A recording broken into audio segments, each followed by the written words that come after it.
కాంగ్రెస్ నుంచి మేము political background ఉన్న ఫ్యామిలీయే. కష్టపడ్డారు, నష్టపోయాం కూడా పార్టీలో. ఎంత ఉండేది, ఎంతవరకు నష్టపోయారు? 30 ఎకరాలు అమ్ముకున్నాం అండి. సోహా చేశారు. ఎన్ని కష్టాలు వచ్చినా పార్టీలోనే ఉంటామే తప్ప ఆ పార్టీని మాత్రం వదిలిపెట్టాం. జగన్మోహన్ రెడ్డి గారిని అసలే వదిలిపెట్టాం. మీకు వచ్చే లాభం ఏంటి? నష్టమే కదా కనబడుతుంది. లాభం ఏం లేదండి. పొలం వెళ్ళా కానీ వాళ్ళతో పాటు కూర్చొని భోజనం చేసేవాళ్ళు అనమాట మా అమ్మ. రాజకీయ నాయకులు కదా, మీకు నచ్చని పనులు చేయడం, మిమ్మల్ని ఇబ్బంది పెట్టడం మీ నాయకులే.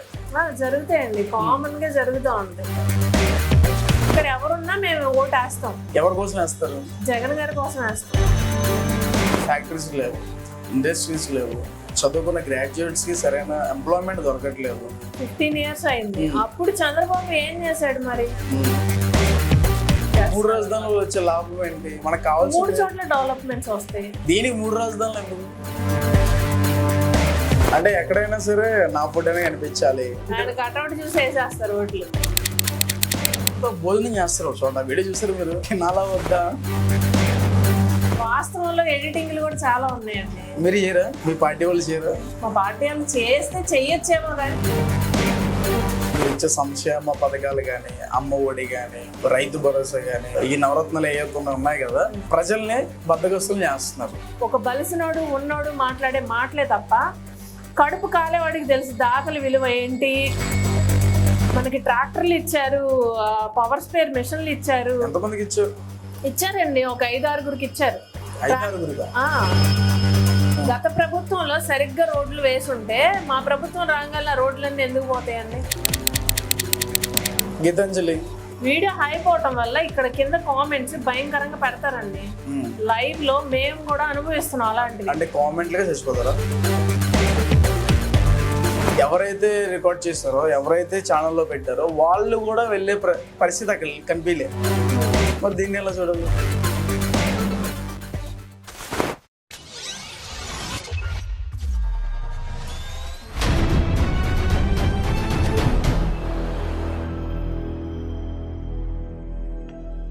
హాయ్, హలో, నమస్తే, వెల్కమ్ టు అవర్ ఛానల్. నేను మీ తేజ కిషోర్. ప్రస్తుతం మనతో పాటు రాగమంజరి, పేరు కొంచెం చాలా డిఫరెంట్గా ఉన్నారు. సో ఆవిడ చేసే వర్క్స్ కూడా చాలా డిఫరెంట్గా ఉంటాయి, యూనిక్గా ఉంటాయి. ఆవిడ ఎవరో కాదు, వైసీపీ లీడర్. సో ప్రస్తుతం నాయకురాలు అనమాట, తెనాలికి సంబంధించి. సో ఆవిడతో ఒకసారి ఈ ప్రస్తుత రాజకీయాల మీద, జరగబోయే రాజకీయ విశ్లేషణ మీద ఒకసారి అడిగి తెలుసుకున్నాం. మేడం నమస్తే. నమస్తే. ఎలా ఉన్నారు? మీరు ఎప్పుడు ఇలాగే ఉండాలి, నవ్వుతూ చక్కగా అని కోరుకుంటున్నాం. సో అసలు మీ గురించి చెప్పండి, మీ సెల్ఫ్ ఏంటి అసలు?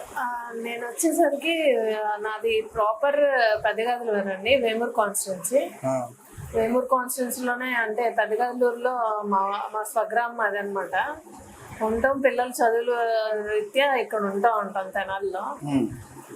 ఫస్ట్ నుంచి మా ఫాదర్ కాంగ్రెస్ నుంచి మేము పొలిటికల్ బ్యాక్గ్రౌండ్ ఉన్న ఫ్యామిలీయే. మా ఫాదర్ బాగా కష్టపడి పార్టీ కోసం వర్క్ చేసేవాళ్ళు. ఇప్పుడు ఏంటంటే మాది చుండూరు మండలం, పెద్దగాసలూరు గ్రామం, చుండూరు మండలం అనమాట. చుండూరు మండలం వచ్చేసరికి మొత్తం మా సరౌండింగ్స్ అంతా రెడ్డిస్ అలానే ఉంటారు అనమాట. ఇంకా మా ఫాదర్, ఇంకా మా ఊరు వచ్చేసరికి కమ్మ సామాజిక వర్గానికి సంబంధించిన ఊరు. ఇంకా చుట్టూ అంతా ఫ్రెండ్స్ రెడ్డిస్ అయిపోయేసరికి అలా మా ఫాదర్ కూడా రాజశేఖర్ రెడ్డి గారి అడుగు జాడల్లోకి వెళ్ళిపోయారు. అలానే పార్టీ కోసం చాలా కష్టపడ్డారు, నష్టపోయాం కూడా పార్టీలో ఫస్ట్ నుంచి. నష్టపోవడం అంటే అది పార్టీ మీద ఉన్న ప్రేమతో పెట్టిందే గానీ వేరేగా మేము గొప్పలు చెప్పుకోవాలని అలా ఏం లేదండి. రాజకీయంగా తెలిసిందేగా, కమ్మ సామాజిక వర్గానికి చెందిన ఊరు. పోటా పోటీల మీద గ్రామ రాజకీయాలు అంటే తెలిసిందే కదా. అటు వాళ్ళు అంత పెడితే ఇటు మనం అంతే పెట్టాల్సి వస్తుంది. అలా చాలా నష్టపోయాం. ఎంత ఉండేది, ఎంతవరకు నష్టపోయారు, ఎంతవరకు ఖర్చు పెట్టేసారు? దాదాపు 30 ఎకరాలు అమ్ముకున్నాం అండి. 30 ఎకరాలు అంటే ఎంత వాల్యూ ఉంటుంది? అప్పట్లో ఎకరం అంటే ఒక 4 lakhs 5 lakhs. ఇప్పట్లో ఇప్పుడు ఒక 25-30 అలా ఉందన్నమాట. ఓకే, 40 ఎకరాలు స్వాహా చేశారు. 30 ఎకరాలు స్వాహా చేసాం.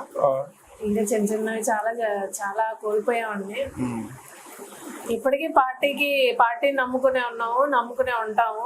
జగన్మోహన్ రెడ్డి గారిని అయితేమి, వైఎస్ రాజశేఖర రెడ్డి గారిని అయితేమి, ఆయన ఫ్యామిలీని నమ్ముకునే ఉంటాము.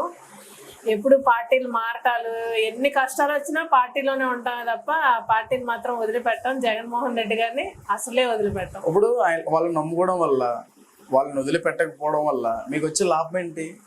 నష్టమే కదా కనబడుతుంది. లాభం ఏం లేదండి. ఇంకా మా జీన్స్ లో అది నరనరాలు ఎంకిపోయింది అనమాట.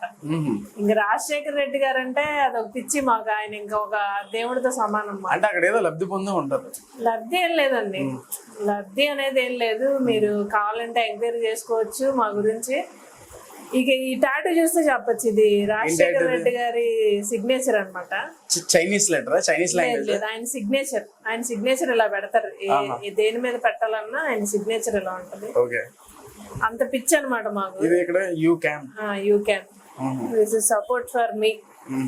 ఎప్పుడన్నా నేను లోగా ఫీల్ అయినప్పుడు దీన్ని చూసుకుంటా.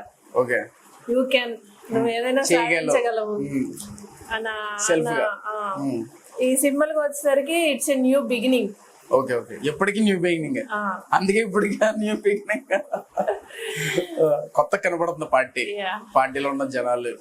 సో మరి జగన్మోహన్ రెడ్డి గారితో కొంచెం మంచిగా సంబంధాలు ఉన్నాయి. మీ ఫాదర్ టైంలో కూడా వైఎస్ రాజశేఖర రెడ్డి గారితో మంచి సంబంధాలు ఉన్నాయి, పార్టీలో తిరిగారు. కానీ మీరు ఇంకా సెటిల్ అవ్వడానికి అంటే మీరు వెళ్ళే దారి ఏమన్నా రాంగా? దారి రాంగ్ ఏం కాదండి. మేము ఏ పదవుల్ని ఆశించి పని చేయట్లేదు. పార్టీలో మేము వర్క్ చేస్తున్నాము అని అంటే ఒక గ్రామంలో కొంతమంది వర్గం మాకుంది.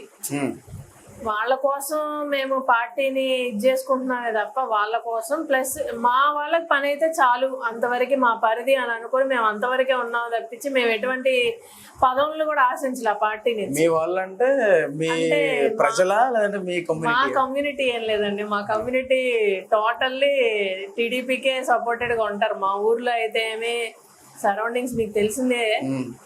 కాకపోతే ఏంటంటే మా కమ్యూనిటీ ఎక్కువగా ఉన్న గ్రామం కాబట్టి అది అంటే లోవర్ క్యాస్ట్ ని కొంచెం అణిచివేతలకు గురి చేసేవాళ్ళు అనమాట. అంటే వీళ్ళని కొంచెం తక్కువగా చూడటం. ఇంకా మా ఫాదర్ వచ్చినాక కొంచెం ఈక్వల్ గా సమానత్వాన్ని ఇచ్చేసేవాళ్ళు. ఇప్పుడు పొలం వెళ్ళా గానీ వాళ్ళతో పాటు కూర్చొని భోజనం చేసేవాళ్ళు అనమాట మా ఫాదర్. రాజకీయంగానే కాదు, ఇప్పుడు ఎలా చెప్పాలంటే మా ఫాదర్ చనిపోతే ఇటుపల్లె అటుపల్లె ఉంటారు కదా, పల్లెల్లో వాళ్ళే మనీ గ్యాదర్ చేసుకొని ఒక స్టాచ్యూ అయితే పెట్టారు మా ఫాదర్ కి. మా ఊర్లోనే స్టాచ్యూ పెట్టారు. ఫీట్ అంటే up to body half statue పెట్టారు. అంటే ఇక్కడ యాక్చువల్ గా మీకు సంబంధించిన వరకు గ్రౌండ్ లో ఏదైతే ఉంటుందో కొంతవరకు మీకు నచ్చని పనులు చేయడం, మిమ్మల్ని ఇబ్బంది పెట్టడం, మీ నాయకులే మీరు ఎవరైతే చుట్టూ అయితే తిరుగుతారో వాళ్ళే మిమ్మల్ని ఇబ్బంది పెట్టడం, మీకు అవే పని అవ్వకుండా చేయడం, మిమ్మల్ని అంటే మీరు వెళ్ళే ఒక మార్గం ఏదైతే దారి ఉందో కొంచెం అడ్డుకోవడం, ఇటువంటి జరుగుతాయా? జరుగుతాయండి, కామన్ గా జరుగుతూ ఉంటాయి. ఇప్పుడు మేము గ్రామాల్లో కోరుకునేది ఏముంటదండి, మన వాళ్ళకి అంటే నాకు సంబంధించిన మనుషులకి ఏదన్నా చిన్న ఉద్యోగమో, ఏదన్నా పని అవ్వకపోతుంటే పనో, లేదా పోలీస్ స్టేషన్స్ సంథింగ్ ఏమన్నా కేసులు ఉంటే ఆ పనులు, ఇలా ఏమన్నా ఉంటాయి తప్పించి పెద్ద పెద్ద పనులు కూడా ఉన్నాం. ఆ పనులు కూడా చేసుకోలేని స్థితుల్లో ఉన్నాం మేము.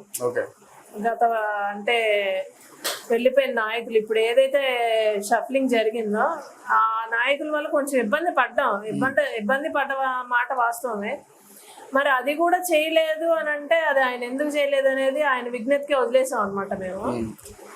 ఈయనక మార్పు వస్తుంది, ఇప్పుడు మనం ఇంత కష్టపడుతున్నాము, మనకు కూడా ఒక టైం వస్తుంది అని ఓపికతో ఎదురు చూసామే తప్ప ఏ రోజు పార్టీ మీద వ్యతిరేకత చూపించలేదు. అలా మమ్మల్ని ఇబ్బంది పెట్టిన నాయకులను కూడా మేము అంటే మీడియాలకు ఇచ్చి అలా రచ్చ చేయాలని మేము ఎప్పుడు అనుకోలేదు. ఎందుకంటే ఏదైనా అది పార్టీ మా కుటుంబం అనుకున్నావే తప్ప వేరే వేరే థాట్స్ మాకు రావన్నమాట. ఇప్పుడు ఆ బాధ ఏదో మేము అనుభవించాలి అని అనుకున్నాం, అనుభవించాం. అంటే కుటుంబం అనుకున్నారు మీరు, బాగానే ఉంది, వాళ్ళు కూడా అనుకోవాలి కదా. అది ఇంకా పైన మా అన్న ఉన్నాడండి జగన్మోహన్ రెడ్డి గారు, చూడలేరుగా అన్ని మీ అన్న ఆయన చూడలేరు కదా అన్ని. జగన్మోహన్ రెడ్డి గారే మాకు మెయిన్ అండి. ఇప్పుడు ఈయన కాతే ఇంకొకడు ఎప్పటికైనా అన్నకు తెలుస్తుంది ఇక్కడ జరిగేది. అని అనుకుని ఆశించి ఎదురు చూసాము. ఎదురు చూసినట్టే అట్లా షఫలింగ్స్ జరిగాయి. ఇప్పుడు మాకు వచ్చిన అశోక్ బాబు గారు ఏదైతే ఉన్నారో ఆయన చక్కగా గ్రౌండ్ లెవెల్ నుంచి అందరినీ కార్యకర్తల్ని నాయకుల్ని చక్కగా ఏంటి ప్రాబ్లమ్స్ అనేవి తెలుసుకున్నారు. వచ్చే ముందే తెలుసుకున్నారు. వచ్చినా కూడా పర్టికులర్ క్యాండిడేట్స్ ని పిలిచి మాట్లాడటం, మీరు పలానా పరిస్థితుల్లో ఇలా ఇబ్బంది పడ్డారమ్మా, నా నుంచి మీకు అలాంటి ఇబ్బంది రాదు అనేది ఒక భరోసా అయితే మాకు ఇచ్చారనమాట. ఆ ఇచ్చినట్లే ఆయన ప్రవర్తన కూడా ఉందన్నమాట. ఉండబట్టే మేము ఇంకా నడిచి ఆయన వెంట నడిచి ఇప్పుడు ఆయన్ని గెలిపించుకోవడానికి కృషి చేస్తున్నాం. పూర్తి స్థాయిలో గెలుస్తారు తప్పకుండా. అంటే ఏ నమ్మకం అది? అంటే అందరూ ఎవరిని అడిగినా మేము తప్పకుండా గెలుస్తారని చెప్పి ఫుల్ కాన్ఫిడెన్స్ తో చెప్తున్నారు. అది ఏ నమ్మకం అసలు? అది మీకు ఆ నమ్మకం ఎలా కుదురుతుంది? అసలు మీరు ఏమన్నా సర్వేలు చేశారా లేకపోతే ఏంటి? అంటే ఓటేసి గంట ముందే వాళ్ళ మైండ్ సెట్ మారిపోతూ ఉంటుంది. మీరు ఎలా చెప్తున్నారు ఇప్పుడే 2 నెలల ముందే? సర్వేస్ అంటే అండి, ఇప్పుడు గ్రౌండ్ లెవెల్లో మేము తిరుగుతున్నాం. ఇప్పుడు బయట ఎవరైనా చెప్పే మాటలు వేరు, గ్రౌండ్ లెవెల్ కి మేము వెళ్ళినప్పుడు మాకు ఈ పథకాలు వస్తున్నాయి అమ్మ, మేము ఇలా ఇంత లబ్ధి పొందాము ఈ పార్టీ నుంచి. ఇక్కడ ఎమ్మెల్యే ఎవరైతే మాకు జగన్మోహన్ రెడ్డి గారు కావాలి, మాకు ఆయన ఉంటే జగన్మోహన్ రెడ్డి గారు. అదే ఇక్కడ ఎవరున్నా మేము ఓటు వేస్తాం. ఎవరి కోసం వేస్తారు? జగన్ గారి కోసం వేస్తాం. నాయకుల కోసం ఓకే, వీళ్ళ కోసం కూడా వేస్తాం. వీళ్ళ కోసం వేస్తాం. వీళ్ళు మమ్మల్ని పట్టించుకుంటారా పట్టించుకోరా అనేది సెకండరీ. ఇప్పుడు మాకు తెలియదు కదా పూర్తి లెవెల్లో వాళ్ళు ఎంత సహాయం చేస్తారో అనేది మాకు తెలియదు. మరి పూర్తి స్థాయిలో ఉన్నటువంటి పెద్ద పెద్ద నాయకులకి, మంత్రి హోదాల్లో ఉండే నాయకులకి అపాయింట్మెంట్లు దొరకట్లేదు ఇక్కడ జగన్ గారి దగ్గర. మీకు ఎలా దొరుకుతుంది? అంటే మాకు ఆయన ఉన్నారు, మా బాధలు ఆయన చూస్తారంటే, ఆయన ఎప్పుడైనా బహిరంగ సభలకు వచ్చినప్పుడు లేదంటే ఏదన్నా ఎక్కడన్నా ప్రెస్ మీట్లు పెట్టినప్పుడు మీరు అక్కడికి వెళ్ళి మాట్లాడితే తప్ప ఆయనకి స్పెసిఫిక్ అపాయింట్మెంట్ అనేది ఇవ్వడం చాలా కష్టం ఈ రోజుల్లో కదా. ఇప్పుడు మీకు ఎలా దొరుకుతుంది? ఇప్పుడు అపాయింట్మెంట్ దొరకాల్సి మీరు ఎలాగే చెప్తారు, ట్వీట్ చేస్తారా? ఇప్పుడు గుడికి వెళ్తాము, దేవుడికి దండం పెట్టుకుంటాం. అదే లెవెల్లో మా అన్నని టీవీలో చూసినా మాకు ఆనందమే. బహిరంగ సభలు పెడతారు, మేము ఎక్కడో ఒక మూల ఉంటాం అనమాట. మమ్మల్ని ఆయన చూస్తారో లేదో కూడా తెలీదు. ఒక్కొక్కసారి ఆయన అక్కడికి వెళ్ళి అంటే ఆయన చూసే అవకాశం కూడా రాదు ఒక్కొక్కసారి. కొంతమంది ప్రజలకి, జనాలకి, సామాన్యుడికి కలవలేదండి. అంటే దూరం నుంచి చూడటమే కానీ ఎప్పుడు అన్నం దగ్గరగా కలవలేదు, కలవాలని కూడా అనుకోలేదు. అనుకుంటే ఒకవేళ కలిసేదాన్ని. ఎందుకు అనుకోలేదు? ప్రతిదానికి అంటే నేను అనుకోలేదు అనుకుంటే అయిపోద్దా? అనుకుంటే అవుతుంది. మరి ఎందుకు అనుకోవట్లేదు? అనుకోవట్లే, అలా కలవాలనుకోవట్లే. ఏదో ఒక పొజిషన్ లో వెళ్ళినాక కలుద్దాము. కలిస్తేనే కదా పొజిషన్ వస్తుంది. అట్లా ఏముందండి, మనకు ఒక గుర్తింపు రావాలి కదా. అంటే మీరు ఏ స్థాయిలో కోరుకుంటున్నారు గుర్తింపు? ఏ స్థాయిలో అంటే ఇప్పుడు మండల స్థాయి, నేను వచ్చి మండల స్థాయిలోనే ఉన్నానండి. నియోజకవర్గ స్థాయి అంటే నా ఏజ్ ఇంకా అంత లేదు కదా. నాకన్నా పెద్ద పెద్ద నాయకులు ఉన్నారు మా మండలాల్లో, వాళ్ళందరూ ఉన్నారు కదా. వస్తుంది, టైం వస్తుంది. అదే ఇప్పుడు వెయిట్ చేస్తారు. ఎన్ని సంవత్సరాల నుంచి ఉన్నారు? అంటే మీ ఫాదర్ టైం నుంచి మీరు కంటిన్యూ అవుతున్నారు కదా. మా ఫాదర్ ఎప్పుడు పదవుల కోసం ఏమి ఇదవ్వలేదండి. అప్పట్లో అంత లేదు, అంత ఇదవ్వలేదు అనమాట. మేబీ అప్పుడు కోరుకుంటే వచ్చేవేమో, మాకంత ఆశ లేదా? లేదు. అది ఎందుకు లేదు? మీకు అప్పుడు బాగా ఉన్నట్టుందిగా. అప్పుడంతా ప్రజలు ఇది అది ఆ నాయకులతో తిరగటం అదే, కానీ అంత అవగాహన కూడా లేదు. మాకు పదవులు కావాలన్న ఆశ ఉంటే ఏదన్నా దాని మీద డైవర్ట్ అవుతాం, కానీ సంపాదించాలి అనే తాపత్రయం కూడా లేదు మా ఫాదర్కి. ఏ గాడికి ఉన్నది తీసుకెళ్లి పెట్టడమే తప్ప పార్టీ నుంచి తీసుకున్నది కూడా ఏం లేదు. ఏంది లేదు, మీరు ఇవ్వడమే తీసుకున్నది లేదు. మరి ఎప్పుడు తీసుకుంటారు? ఎప్పటి నుంచి మొదలు పెడుతున్నారు? తీసుకోవాలని కూడా ఆశించట్లేదండి ఇప్పటికీ, ఒక గుర్తింపు అంతే. సరే, ఇప్పుడు చాలా వరకు ఏంటంటే ఒక 10 రూపాయలు ఖర్చు పెడితే కొంచెం దానికి కావాలి. ఇప్పుడు ఎమ్మెల్యే టికెట్ ఉంది, ఇన్ని కోట్లు, ఒక 70, 80, 100 కోట్ల వరకు ఖర్చు పెట్టాలి. ఆ 100 కోట్లు ఖర్చు పెట్టిన తర్వాత ఎమ్మెల్యేకి గెలిస్తే అంతకు మించిన డబ్బులు రిటర్న్ తీసుకుని అనే మైండ్ సెట్ లో ఉన్నారు. అంటే మీరు ఎంత స్వచ్ఛందంగా ఉండడం ఏంటి? నాకు అసలు అది కొంచెం మీరు చెప్పేది నిజమే చెప్తున్నారు. అంటే స్వచ్ఛందంగా మేమే ఖర్చు పెడుతున్నాం, మేము ఆస్తులు పోగొట్టుకున్నాం, మా ఫాదర్ టైం నుంచి కూడా అంతే అయింది, ఇప్పుడు మేము అలాగే కంటిన్యూ అవుతున్నాం. దానికి పైగా మీ సామాజిక వర్గానికి ఇబ్బంది కలిగేటువంటి ట్యాటూ కూడా ఎంచుకున్నారు అక్కడ. మరి ఇవన్నీ ఎలా ఫేస్ చేస్తున్నారు మీరు? ఫేస్ చేస్తున్నాం, పోరాడుతున్నాం. ఆ, అంటే ఇప్పుడు ఆ పార్టీ నుంచి కూడా మోరల్ సపోర్ట్ ఏదైతే అది ఉంటది. కాకపోతే గ్రామ రాజకీయాలు అంటే ఇంకంతేనండి. గ్రామాల్లో అంటే ఎక్కువగా ర్యాప్చర్ అయ్యేది మాలాంటి నాయకులు, కార్యకర్తలే. ఉమ్, పైన లెవెల్లో ఉన్న వాళ్ళందరూ ఒక లెవెల్లో ఉన్న వాళ్ళు సేఫ్గా ఉంటారు. ఇలా మేమనే కాదు, మాలాంటి కుటుంబాలు చాలా ఉన్నాయి. అంటే ఇలా పొలిటికల్ గా వచ్చి ఇలా ఫైనాన్షియల్ గా డౌన్ అయిపోయిన ఫ్యామిలీస్ చాలా ఉన్నాయి. ఓకే. కానీ ఇప్పటికీ పార్టీ కోసం పనిచేస్తున్నాయి కదా, ఒక పిచ్చి. ఇంకా దాన్ని ఎలా చెప్పాలి మంత్రం వేసారంట. ఎలా చెప్పాలి అనేది మాకు తెలియట్లేదు. మంత్రం వేస్తుంటారు. వేసారా? అదొక మాయ. సో ఇప్పుడు మీ పార్టీలో జరుగుతున్నటువంటి కొన్ని కార్యకలాపాలు ఏవైతే ఉన్నాయో అవి కొంచెం వ్యతిరేకంగా ఉన్నాయి, జనాల నుంచి వ్యతిరేకత కనపడుతుంది. అంటే ప్రతిపక్షాల గురించి మాట్లాడితే ఇప్పుడు మీరు ప్రతిపక్షంలో ఉన్నప్పుడు మొన్నటి వరకు మాట్లాడారు, ఇప్పుడు వాళ్ళు ప్రతిపక్షంలో ఉన్నారు మాట్లాడుతున్నారు. అంటే పబ్లిక్ సైడ్ నుంచి కూడా కొంత వ్యతిరేకత కనపడుతుంది. అంటే ఇక్కడ ఫ్యాక్టరీస్ లేవు, ఇండస్ట్రీస్ లేవు, చదువుకున్న గ్రాడ్యుయేట్స్ కి సరైన ఎంప్లాయ్మెంట్ దొరకట్లేదు, వాళ్ళు ఎక్కడికో వెళ్ళాల్సి వస్తుంది. ఒకవేళ వెళ్ళినా వాళ్ళకి కనీస అవసరాలు తీర్చుకోవడానికి కూడా కొన్ని కంపెనీస్ లో ఉద్యోగం దొరికిన శాలరీస్ అందట్లేదు. ఎంత మాకు అవసరమా అనే పాయింట్ ఆఫ్ వ్యూలో కొంచెం వ్యతిరేకత కనబడుతుంది. ఇప్పుడు వీటన్నిటికీ సమాధానం ఏంటి? అంటే ఈ ఓటింగ్ అసలు పడద్దా మీకు? అసలు తప్పకుండా ఎంప్లాయ్మెంట్ అంటే గ్రాడ్యుయేట్స్ అందరు ఓటు మీకు పడుతుందా? మాక్సిమం వాళ్ళు ఉన్నారు. ఇప్పుడు ఫీజు రీఎంబర్స్మెంట్స్ అలాంటివి ఉన్నాయి కదండి. ఇవన్నీ పిల్లలు అందుకున్నారు కదా, ఒక లెవెల్ వరకు. ఇప్పుడు అందరికి పూర్తి స్థాయిలో అంటే ఎంప్లాయ్మెంట్ అంటున్నారు. ఎంప్లాయ్మెంట్ నేను అనేది. ఇప్పుడు ఏపీ అంటే ఇప్పుడు హైదరాబాద్ నుంచి ఇప్పుడు మనం ఇటు ప్రత్యేకంగా ఏపీకి ఇటు మార్చేశారు కదా. అక్కడ కంపెనీస్ ఇవన్నీ డెవలప్ అయిపోయి ఉన్నాయి ఆల్రెడీ. ఇప్పుడు మనం కొత్తగా ఇక్కడ ఒక స్టేట్ నిర్మించుకున్నాం కదా. 15 సంవత్సరాలు. ఇప్పుడు 4 years. ఈ 4 మీరు గవర్నమెంట్ వచ్చి 4 years అంటే డివైడ్ అయ్యి 15 years డివైడ్ అయ్యి 15 years అయింది. అప్పుడు చంద్రబాబు ఏం చేశాడు మరి? అది ఇప్పుడు తీసుకొచ్చారు. కొన్ని కంపెనీస్ కడదామని ప్లాన్ చేశారు. ఈ లోపు మీరు 19లో అటాక్ చేశారు. ప్లాన్ చేస్తున్నారండి. ఇప్పుడు జగన్మోహన్ రెడ్డి గారు సెకండ్స్ లో పనులు చేసేస్తున్నాడు. ఆయన చేతిలో అంతా పెట్టుకొని, అంటే అందరూ నాకు పెద్ద వాళ్ళు తెలుసు, నాకు లండన్ నుంచి వాళ్ళు స్పాన్సర్ చేస్తారు, వీళ్ళు స్పాన్సర్ చేస్తారని చెప్పి మాటలు చెప్పారే తప్ప అభివృద్ధి అనేది ఎక్కడ చూపించారు ఆయన? ఇప్పుడు అదేదో అంతా హైదరాబాద్ అటు అంతా డెవలప్మెంట్ మొత్తం అక్కడే చేశారు కాబట్టి ఇక్కడ ఎట్లా నాశనం అయిపోయింది. అదే ఆయన ఫస్ట్ నుంచి మొత్తం డెవలప్మెంట్ మీద పెట్టినోడైతే అక్కడక్కడ మొత్తం డెవలప్ చేస్తే బాగుండేది.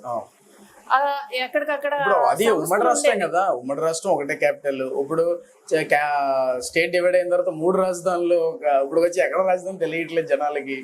ఇప్పుడు అలా నెక్స్ట్ జనరేషన్స్ ఇబ్బంది పడకూడదని ఇక్కడ 3 రాజధానులు ఏర్పాటు చేస్తారు. 3 రాజధానులు వచ్చే లాభం ఏంటి? మనకు కావాల్సిన 3 చోట్ల డెవలప్మెంట్స్ వస్తాయి, 3 చోట్ల డెవలప్ అవుతుంది, 3 ఏరియాస్ డెవలప్ అవుతాయి. తిప్పు కొడితే విజయవాడ చుట్టుపక్కల ఊర్లు ఆంధ్రాలో వెళ్ళడానికి తిప్పు కొడితే 250 నుంచి 300 కిలోమీటర్లు ఎక్స్ట్రా అస్సలు ఉండదు. మాక్సిమం ఈ లోపే కనపడుతుంది. దీనికి 3 రాజధానులు ఎందుకు? డెవలప్మెంట్ కోసం. అంటే సెంటర్ ఇదే కదా, విజయవాడే సెంటర్. విజయవాడే సెంటర్ కదా, విజయవాడ సెంటర్ తీసుకొని ఈ సర్కిల్ లో చాలా చుట్టుపక్కల ఊర్లు అందరు రావడానికి కూడా యాక్సెస్ ఉంటుంది. అంటే హైదరాబాద్ అంటే మనం ఉన్న చోట నుంచి కొంతమందికి 1000 కిలోమీటర్లు వస్తుంది, కొంతమంది 600, కొంతమంది 500 ఇట్లా అవుతుంది. ఇదంత లేదు కదా. 3 రాజధానులు పెట్టడం అనేది ఇది ఒక unnecessary process, time waste process, ఇతరులను ఇబ్బంది పెట్టే ప్రాసెస్. ఇది ఏదైతే ఉందో కంప్లీట్ గా ఒక కంపెనీస్ తీసుకొచ్చడం కానీ, ఒక ఇండస్ట్రీస్ పెట్టడం కానీ, దానివల్ల ఈ లోపల డెవలప్ అయ్యేది కదా, కన్స్ట్రక్షన్ స్టార్ట్ అయ్యేది కదా. ఇప్పుడు ఈ మూడు రాజధానులు అనే కాన్సెప్ట్ లేకపోతే అంటారా? మరి అంతే కదా. లేకపోతే అంటే అండి, ఇప్పుడు 3 రాజధానులు కాన్సెప్ట్ పెట్టారు, అసలు డెవలప్మెంట్ వీళ్ళు అవనిస్తేనేగా. ఇప్పుడు ఏదన్నా ఒక స్టెప్ తీసుకొని స్టాండ్ అయ్యి దాని మీద వర్క్ చేయడానికి వెళ్ళేటప్పుడు వీళ్ళు కోర్టులకు వెళ్తున్నారు, అయ్యి అంటున్నారు, ఇవి అంటున్నారు, చంద్రబంధన చేస్తున్నారు తప్పించి ఎక్కడ అభివృద్ధి ఆపుతున్నది ఎవరు? చేసే పనిని ఇప్పుడు చేయనిస్తే, ఏ ప్రభుత్వాన్నైనా చేసే పని సాఫీగా చేయనిస్తే ఏదో డెవలప్మెంట్ అనేది కనిపిస్తుంది. ఏ డెవలప్మెంట్ చేయనివ్వకుండా కోర్టులకు వెళ్ళి అక్కడి నుంచి ఇక్కడి నుంచి ఇలా ఇబ్బందికర సిచ్యువేషన్స్ ని క్రియేట్ చేస్తుంటే ఎవరు మాత్రం ఏం చేస్తారు? మీ చేతిలో ఉంది కదా. అధికారం ఉన్న వీళ్ళు కోర్టులకు వెళ్తే మేమేం చేయగలుగుతాం అండి. కోట్లకి వెళ్ళి అది ఎప్పటికో వస్తుంది. ఈలోపు మీ పనులు మీరు చేయొచ్చు కదా. అవేమని వాళ్ళు ఏమని మీ వెదకి పంపలేగా. ఇప్పుడు తర్వాత అక్కడ కాదు ఇక్కడ అని చెప్పంటే అవన్నీ కన్స్ట్రక్షన్ చేసినవన్నీ తీసేయటమేగా.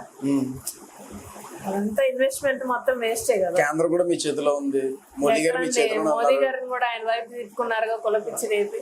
ఇప్పుడు ఏముందా, ఇప్పుడు అయినా మీ చేతిలోనే ఉన్నారు కదా స్టార్టింగ్ నుంచి. ఎక్కడ రాజధాని ఎక్కడ అసలు? వైజాగ్ అండి. కన్ఫర్మ్ అది? కన్ఫర్మ్. మొత్తం తీసుకెళ్ళి అక్కడ పెడతారు మళ్ళా. దానికి కూడా టైం వేస్ట్ మళ్ళా. ఎందుకు టైం వేస్ట్ ఏముంటది? ఇప్పుడు వరకు జరిగిన 4 సంవత్సరాలు టైం వేస్ట్ ఒకటి. ఇంకా తర్వాత మళ్ళీ స్టార్ట్ చేస్తే మళ్ళీ పైకి ఈసారి గవర్నమెంట్ మీదే అంటున్నారు. మాదే పక్కా. అంటే అంటే కొంతమంది నేను చూసా, వాళ్ళ విన్నాను కూడా, పక్కాగా మాదే గవర్నమెంట్ మేమే ఫామ్ చేస్తున్నాము అంటే అనుకున్న 175 కాకపోయినా మాక్సిమం 150 అబోవ్ లేదంటే 130 అబోవ్ అని చెప్తున్నారు. అసలు ఏంటో కాన్ఫిడెన్స్ ఏంటి? 160 అబోవ్ వస్తాయండి. మ్యాక్స్ 175 ట్రై చేస్తున్నాం. ఎక్కడన్నా పోతే 1-2 పోవచ్చు అంతే. ఓకే. ఇప్పుడు మీకు గతంలో మీ గెలుపుకి సహాయపడిన ప్రశాంత్ కిషోరే మీకు వ్యతిరేకంగా చెప్తున్నారు. అటువంటి వ్యక్తులు చాలా మంది కనపడతారు ఇక్కడ మీకు. అలాంటి వాళ్ళ గురించి ఏం చేస్తారు మీరు? వేస్ట్ అండి.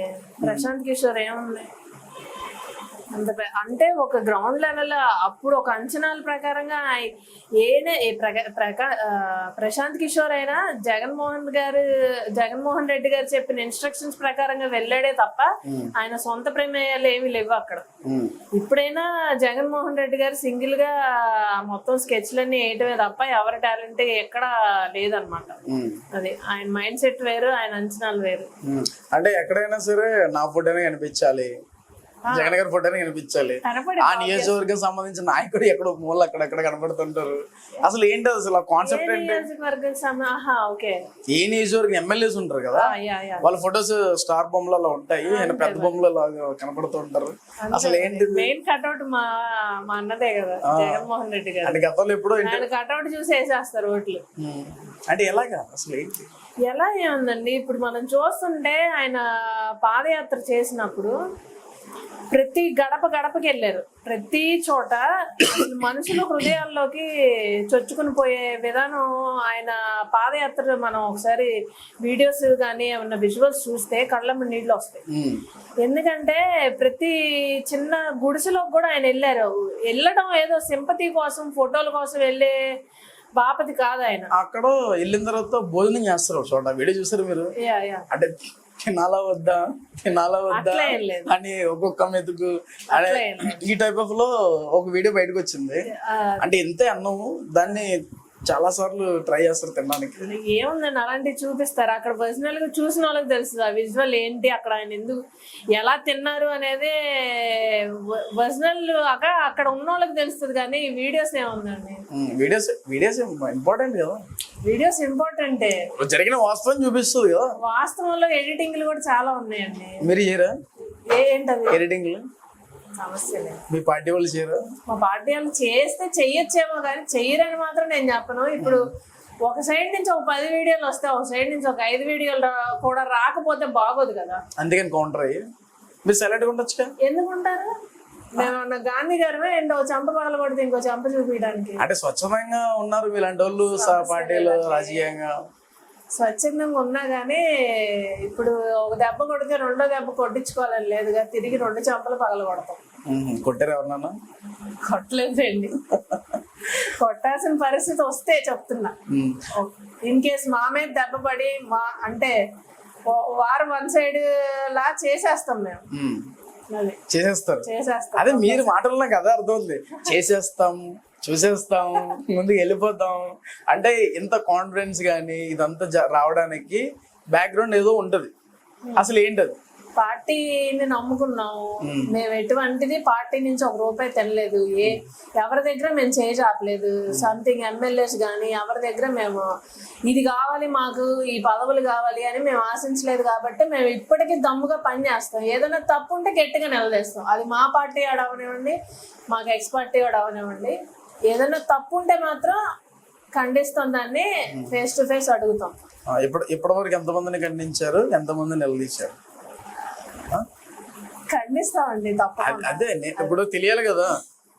నేను ఖండించానని చెప్తే చాలా మంది చెప్తారు. ఇప్పుడు మీరు చెప్పిన డైలాగే చాలా మంది చెప్తారు.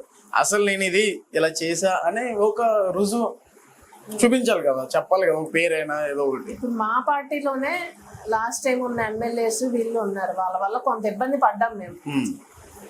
పొలిటికల్ గా ఏదైతే ఉంది చుట్టూ గ్రామాల వాళ్ళ ఒత్తిడి అయితే ఏమి మొత్తానికి చాలా ర్యాప్చర్ అయ్యాం అనమాట. వాళ్ళని డైరెక్ట్ గా నేను అక్కడ వాళ్ళ ఎదురుగానే కూర్చొని మాట్లాడాను.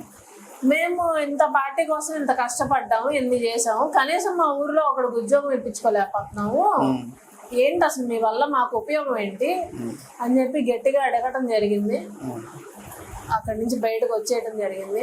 ఆయన వెళ్ళిపోయేదాకా మళ్ళీ కాన్స్టిట్యున్సీలో ఆయన ఛాంబర్ లోకి వెళ్ళింది లేదు. నేను బయట పంపించేంత వరకు కృషి చేశారు. ఇప్పుడు అలాగే ఉన్నారు అవతల పార్టీ వాళ్ళు కూడా, మిమ్మల్ని ఓడించేంత వరకు మేము నిద్రపోం అన్నట్టుగా కనబడుతున్నారు. ఇప్పుడు మేము మా కొత్తగా వచ్చిన మా అశోక్ బాబు గారిని గెలిపించే వరకు నిద్రపోం. ఒకసారి మేము ఆలోచించుకుంటుంటే అండి నిద్ర కూడా పట్టదు మాకు. నిద్ర పట్టదు, కళ్ళు వచ్చేస్తుంటాయి. కళలు కాదు, అసలు ఎటు పోతున్నాం మనం, అసలు మనకి పొలిటికల్ లైఫ్ అవసరమా, ఫ్యామిలీ ఇంత ఇబ్బంది పడుతుంది మన వల్ల అంటే ఫైనాన్షియల్ గా కానివ్వండి ఏదైనా. ఇప్పుడు ఒక ఆడపిల్లగా మా ఫాదర్ చనిపోయిన తర్వాత నేను స్టాండ్ తీసుకొని ఊర్లో ఇలా నిలబడి ఇంత చేయాల్సిన అవసరం నాకేంటి, బ్యాక్ సపోర్ట్ లేకుండా.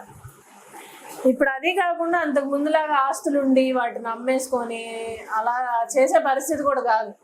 ఇప్పుడు ఉన్నది ఎంతో కొంత మనకన్నా ఉండాలి, మన పిల్లలకు ఉండాలి అన్న కాన్సెప్ట్ లో ఉంటాం కదా.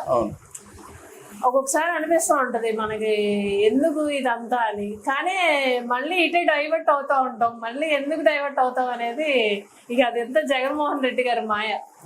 అంటే మీకు చాలా వరకు కూడా క్రిస్టియానిటీ ఓట్స్, క్రిస్టియానిటీకి సంబంధించిన దానికి సంబంధించిన ఓటింగ్స్ ఎక్కువ శాతంలో పడతాయి. అంతకు మించిన చర్చిలు ఎక్కడెక్కడ ఉన్నాయి మాక్సిమం వాటి మీద కాన్సన్ట్రేషన్ ఎక్కువ కనపడుతుంది ఇప్పుడు ఉన్నటువంటి దానికంటే. ఎవరైనా చర్చ్ ఫాదర్స్ వాళ్ళు ఉంటారు కదా, వాళ్ళకి స్థలాలు బాగా అలాట్ చేసేసేయడం ఎక్కడ పడదా అక్కడ. అంటే ఇదే నమ్మకమా, వాళ్ళ పర్సంటేజ్ ఎక్కువ అనేది కేవలం అదొక ఆలోచన మీకు? క్రిస్టియానిటీ అనేది ఏం లేదండి. ఇప్పుడు పార్టీ ఇప్పుడు చంద్రబాబు ఏదైతే చెప్తాడో మీరందరూ క్రిస్టియన్ పార్టీకి చెందినవాడు, సీఎం జగన్మోహన్ రెడ్డి గారు క్రిస్టియన్ అది ఇది అని చెప్పేసి ఆయన క్రిస్టియానిటీ తీసుకుని ఉండొచ్చు. కానీ అంటే ఇప్పుడు క్రిస్టియానిటీ అని అంటున్నారు. ఇప్పుడు పల్లెల్లోకి వచ్చేసరికి గ్రామాల్లోకి వచ్చేసరికి లేని వాళ్ళు అంటే ఎస్టీ, ఎస్సీ, బీసీ,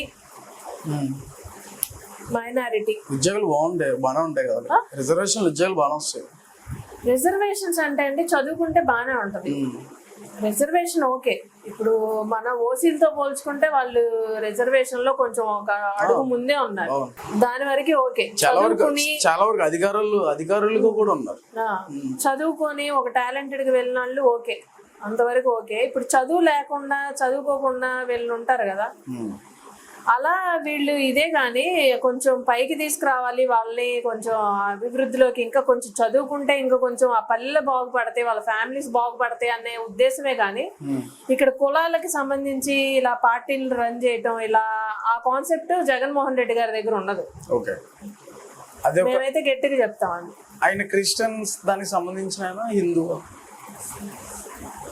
అంటే వాళ్ళు బేసికల్ గా క్రిస్టియన్స్ కి సంబంధించిన క్యాస్టే, అంటే వాళ్ళ తాతల దగ్గర నుంచి వాళ్ళు కన్వర్ట్ అవ్వటం అలా జరిగింది. ఓకే, క్రిస్టియానిటీకి సంబంధించిన వ్యక్తి యాజ్ ఎ సీఎం గా ఆయన గుడికి వెళ్ళాలి, చర్చ్కి వెళ్ళాలి, మసీద్కి వెళ్ళాలి. ఆయన మనసులో ఏదేమని ప్రార్థించుకుంటే మనకెందుకు.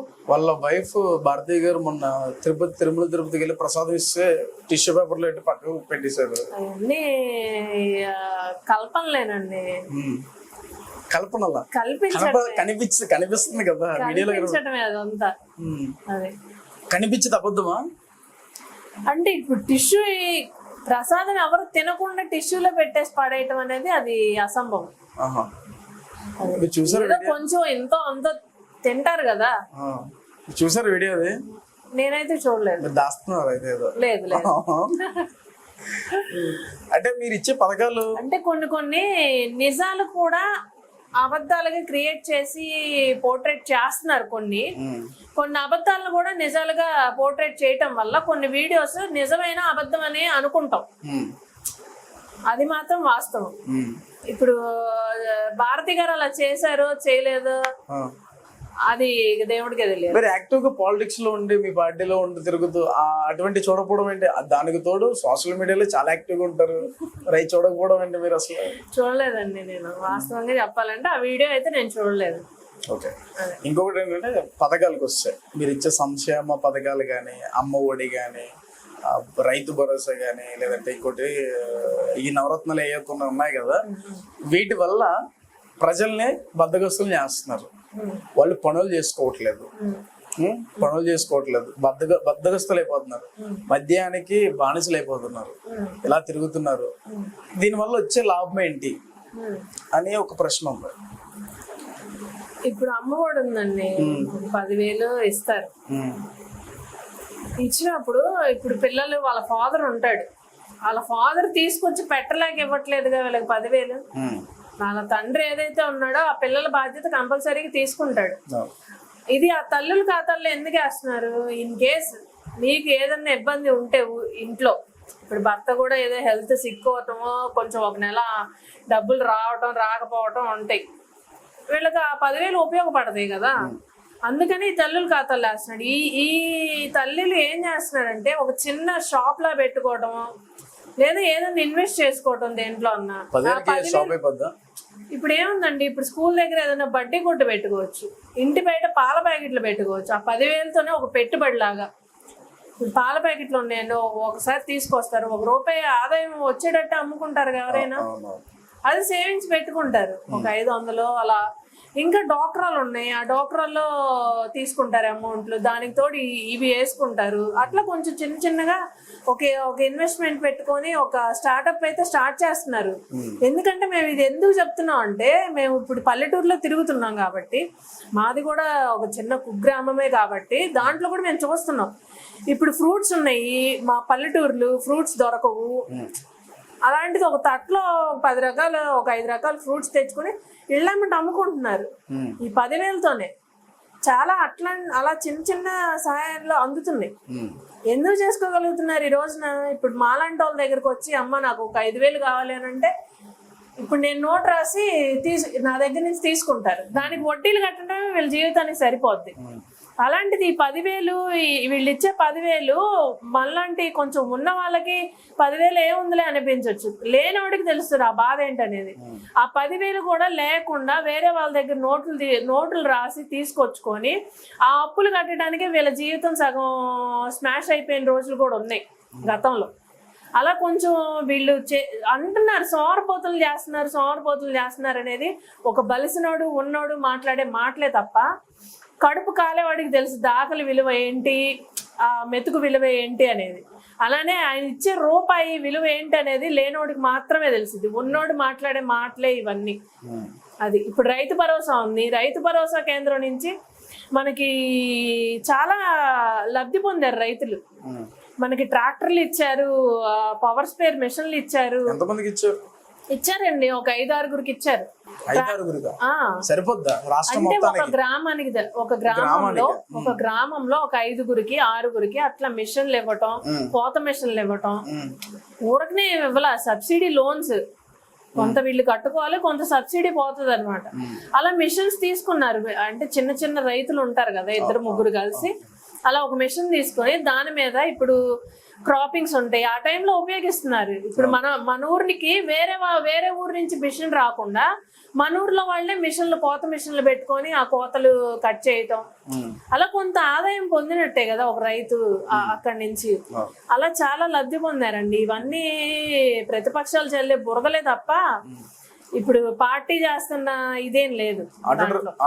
ఇచ్చే మీరు 10,000 ఈ రోడ్ల మీద వెళ్తున్నప్పుడు ఆ యొక్క ఆటో టైర్లు పగిలిపోయి సస్పెన్షన్ లో ప్రాబ్లం వచ్చేసి వాళ్ళు పెట్టుబడి పెట్టే దానికి మీరు ఇచ్చేదానికంటే పెట్టుబడి ఎక్కువైపోతుంది రోడ్ల వల్లనా?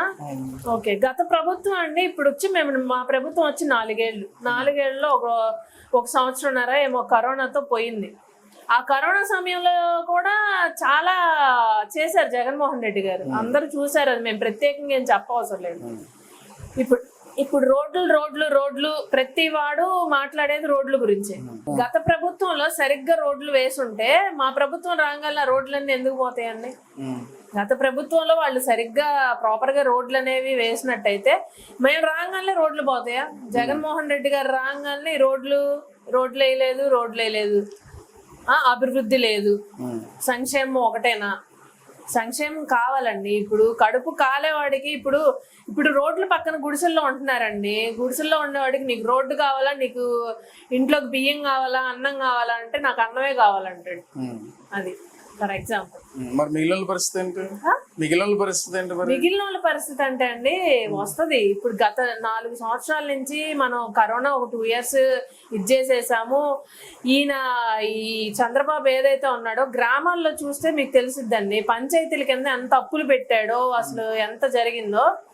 వాళ్ళ గ్రామాల్లో ఇప్పుడు టీడీపీ వాళ్ళు గెలిచిన వాళ్ళు ఉంటారు చూసారా, టీడీపీ తరఫు నుంచి వేసి గెలిచిన వాళ్ళు గ్రామాల కింద ఒక్కొక్క పంచాయతీలో ఎంతంత అప్పులు పెట్టారు అనేది ఏదన్నా ఉంటే మీరు లిస్ట్ తీసుకోండి. అప్పుడు తెలుస్తుంది ఆ గ్రామాలకి మనం అప్పులు ఎంత కట్టారు మన ప్రభుత్వం నుంచి, కరెంటు బిల్లులు ఎంత పెండింగ్ పెట్టారు. ఇవన్నీ కనిపించవండి, కొన్ని ఇన్నరగా కనిపించవు ఎవరికి. అవి చెప్పుకోవడానికి చిన్నవిగా అనిపిస్తాయి, మనకి తీర్చడానికి పెద్దగా అనిపిస్తాయి. అలాంటి అప్పులు చాలా ఉన్నాయి గత ప్రభుత్వంలో చేసినాయి, అవన్నీ పూడ్చుకుంటా వచ్చారు.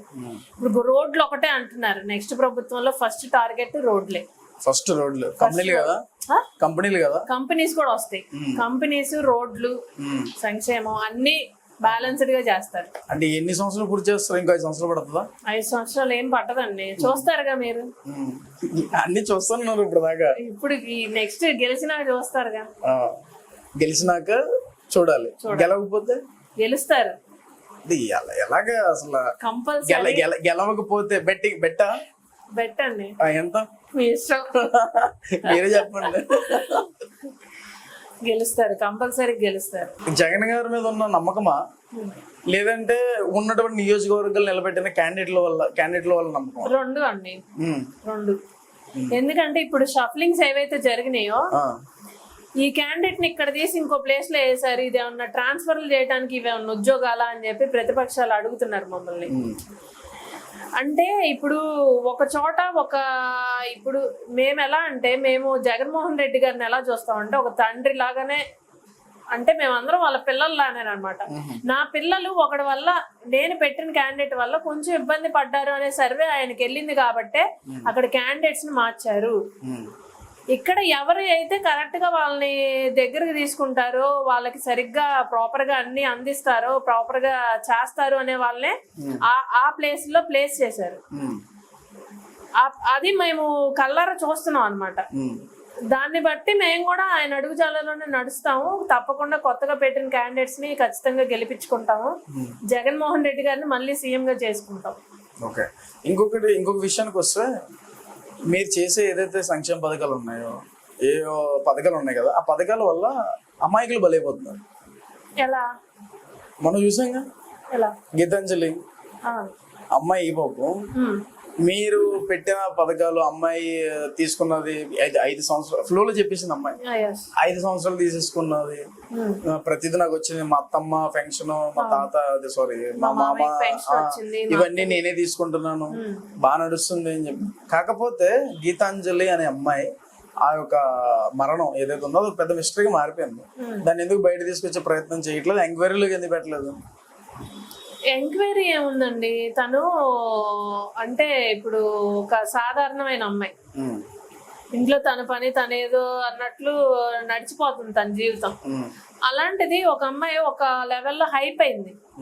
ఎందుకు? కేవలం ఇప్పుడు పార్టీ గురించి మాట్లాడే అంత వాక్చాతుర్యం ఉన్న ఆడపిల్లలు ఎవరు ముందుకు రారు.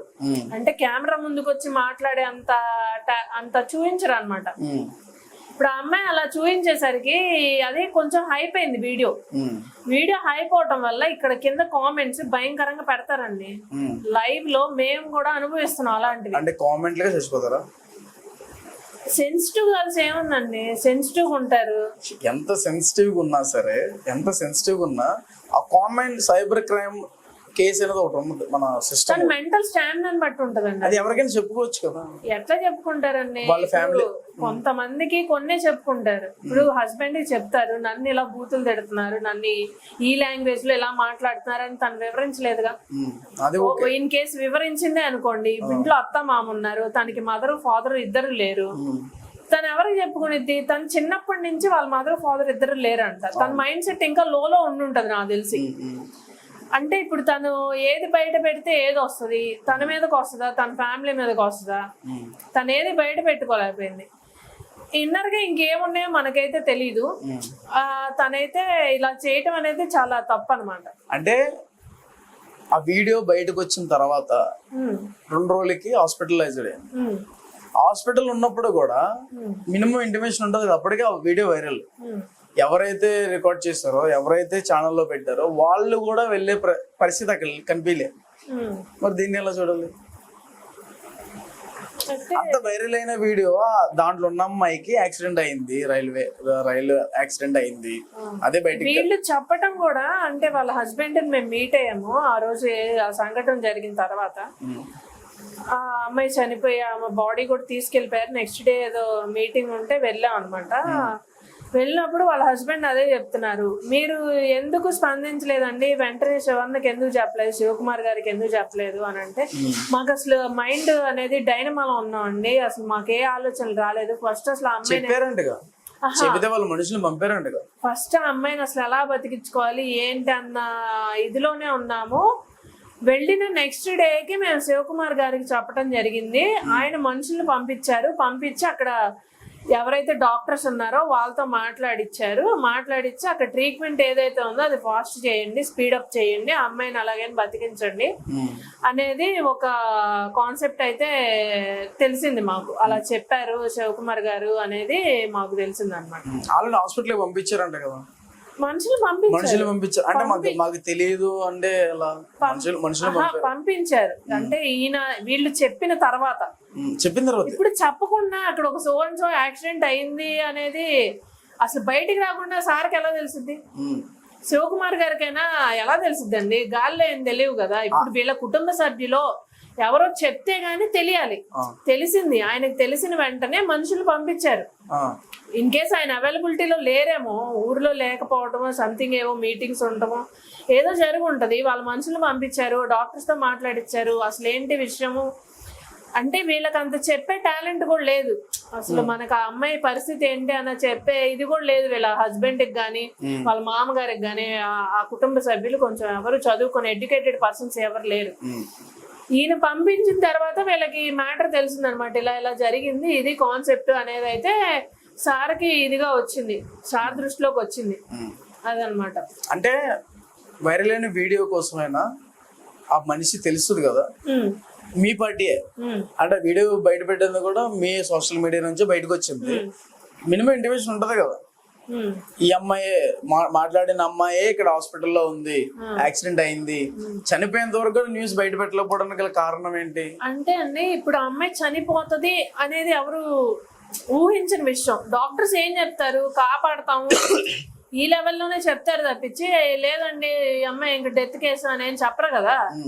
ఇప్పుడు అమ్మాయి డెత్ కేసు ఇక అయిపోయింది అని అంటే ఏమన్నా పై అధికారులకు చెప్పటమో, ఇప్పుడు సంథింగ్ జగన్మోహన్ రెడ్డి గారికి చెప్పటమో అలా ఏంటి అనేది ఇది చేస్తారు. అమ్మాయి డెత్ రిపోర్ట్ లో కూడా అదే మానసిక ఒత్తిడికి గురైంది అనేది ఒక సెంటెన్స్ అయితే రాశారంట. నాకు కూడా క్లారిటీగా తెలియదు దాని గురించి.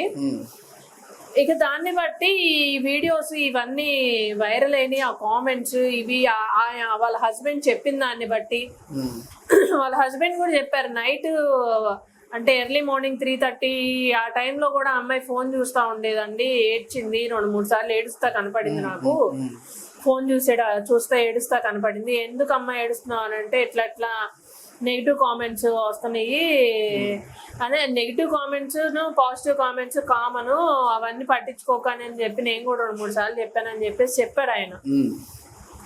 అంతేగాని అమ్మాయి చనిపోయిద్ది, దీనివల్లే చనిపోయింది అనేది ఎంక్వైరీలో తేలిద్ది. కానీ స్పాట్ అమ్మాయి హాస్పిటల్లో ఉన్నప్పుడు ఈ అమ్మాయి చచ్చిపోయిద్ది మనం దీన్ని వైరల్ చేయాలి అని చెప్పి ఈయన అనుకోకూడదు కదా. చనిపోద్ది అని కాదు ఆ, ఇక్కడ సిచ్యువేషన్, చనిపోతుంది అని కాదు కంప్లీట్ గా.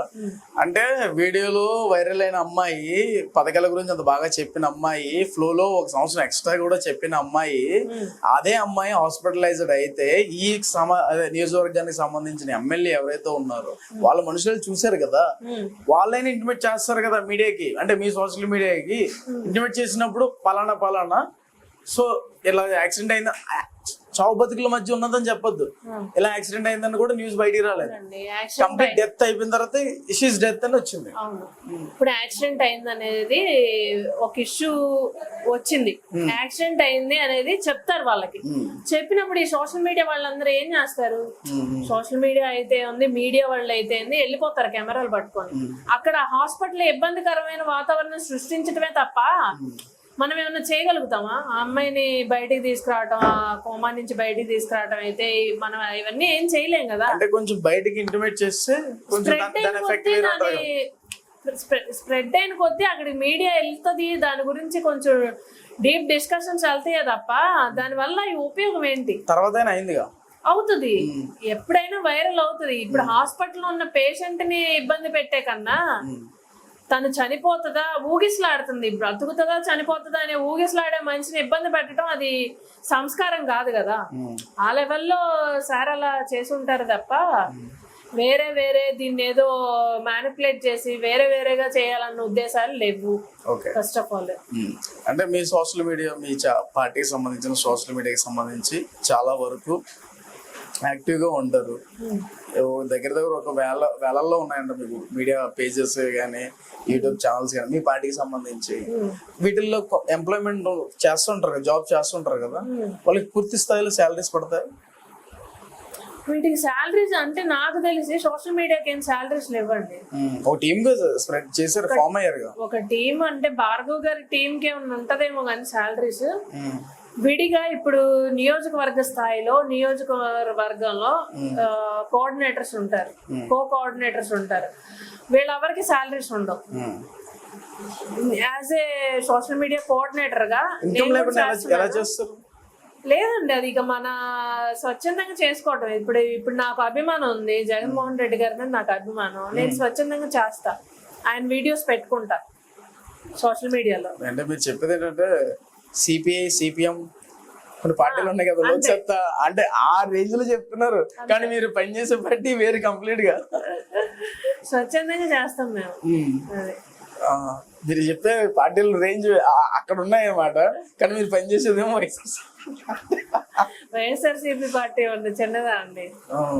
మీరు అలా చిన్నది అనకండి, ఫీల్ అవుతారు చాలా మంది. చిన్నది కాదు, పెద్దది, చాలా పెద్దది. పిఎం అవుతారంట అవ్వచ్చు. మొన్న ఎవరో అంటున్నారు పబ్లిక్ టాక్ లో, మా అన్న పిఎం అవుతాడు, పిఎం అంటే ఏంటో తెలుసా అంటే తెలియదు అంటున్నాడు. ఆయన అభిమానం అది. సో మీరు తీసుకుపోయే స్టెప్ ఏంటి నెక్స్ట్? ఎలా అండి అంటే పొజిషన్స్ ఏం లేవండి, మన కష్టాన్ని బట్టే మనకు గుర్తింపు వస్తుంది. పడుతున్నారు కదా, గత 10 సంవత్సరాలు కష్టం పడతానే ఉన్నారుగా, ఇంకప్పుడు ఇంకెన్ని రోజులు కష్టపడుతారు మీరు? వస్తుంది, టైం వస్తుంది. మీ కష్టం చూడలేకనే ఎవరో ఒకరు కొంచెం ఆదరించి మీకంటూ ఒక పొజిషన్ ఇచ్చి వస్తుంది తప్పకుండా. మీరు కోరుకోవట్లేదా?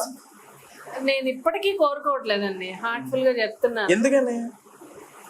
ఇష్టం లేదు. మేము జగన్మోహన్ రెడ్డి గారు అభిమాని అంతే, అభిమాని అంతే. మా వంతు పార్టీకి పనిచేస్తాం. ఎమ్మెల్యే అయ్యే ఆలోచనలు ఏమైనా ఉన్నాయా? ఎమ్మెల్యే అభ్యర్థిగా పోటీ చేసే మర్చిపోయి మీరు పోటీ చేశారంట. ఎక్కడ? అదే మీ విలేజ్ లో ఏదో ఏంటి స్టోరీ? చేసాము, సర్పంచ్ గా పోటీ చేసాం అనమాట. ఎంత ఖర్చు పెట్టారు? ఖర్చు పెట్టాలండి ఒక 20 లక్షలు అయిందా? సర్పంచ్ కాబట్టి 20 లక్షలు ఖర్చు పెట్టాం. అలా పోటీగా పెట్టాల్సి వచ్చింది, పెట్టాం. సర్పంచ్ 20 లక్షలు ఖర్చు అవుతుంది. గ్రామాల్లోనే రాజకీయం ఎక్కువ జరుగుతూ ఉంటది, ర్యాప్చర్ ఎక్కువ అవుతా ఉంటది. సర్పంచ్ ఒక 2 గ్రామాలు 3 గ్రామాలు కదా? కాదండి, ఒక గ్రామానికి ఒక సర్పంచ్. అంటే కొన్ని చోట్ల నేను చూసాను 3 గ్రామాలకు ఒక సర్పంచ్ ఉంటాడు. అంటే చిన్న ఊర్లు, అంటే మెజారిటీ ఎక్కువ ఊర్లు, అంటే ఓటింగ్ మెజారిటీని బట్టి డివైడ్ చేస్తూ ఉంటారు. ఓకే 20 లక్షలు ఖర్చు అయింది అన్నమాట. మాది వచ్చి 1100 ఓటింగ్. ఎన్ని ఓట్లు పడ్డాయి? వచ్చాయండి, బాగానే వచ్చాయి. ఒక 250 ఓట్లతో ఓడిపోయాం అంతే. అరే, అరే. ఈసారి పోటీ చేస్తారా? అవి కూడా మా కమ్మోలే పోయినాయి మొత్తం. మరి మీరు ఎక్కడ ఉంటే పోవేంటి?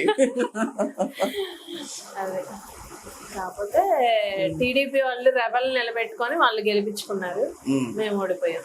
ఓకే, నెక్స్ట్ మీరు చెప్పొచ్చేది ఏంటి? చివరికి ఏమైనా చెప్తారా మీ పార్టీ గురించి కానీ జగన్మోహన్ రెడ్డి గారికి ఓటేద్దాం. మీ గురించి? అందరం జగన్మోహన్ రెడ్డి గారికి ఓటేద్దాం, మా అన్నని గెలిపించుకుందాం.